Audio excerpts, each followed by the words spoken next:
बोलाबा होली खेले बोलाबा होली खेले एक दिन mix by Vinayaka recording studio बोलाबा होली खेले एक दिन हे भौजी आबे गेलै फगुआ के दिन बताबा कैगो छा तोरा बहिन भौजी हे बताबा कैगो छा तोरा बहिन वीडियो कॉलिंग करी देखबै छा होसीन बताबा कैगो छा तोरा बहिन भौजी हे बोलाबा होली खेले एक दिन बोलाबा होली खेले बोलाबा होली खेले एक दिन बोलाबा होली खेले एक दिन हे भौजी सारा रा होली रंग देबा चोली छिए छौरा देहाती हे बहिन छा तोहर सुपर रंग देबा ऊपर काटल बताती हे हे भौजी सारा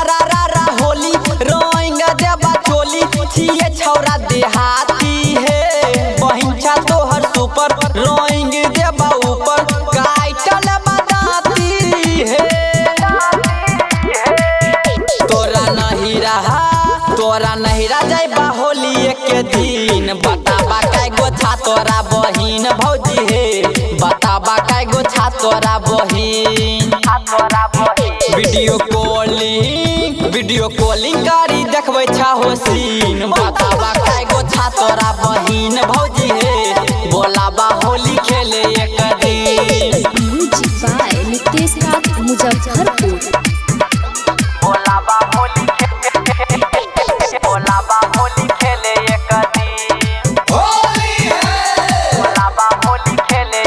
दिन सुनना भौजी बांध के जैबै पगड़ी रंग के अबै अबरी चाहे देते गाली हे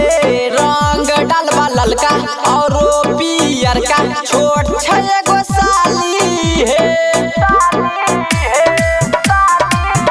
सुनना भौजी बांध के जैबा पगड़ी रंग के अबै अबरी चाहे देते गाली हे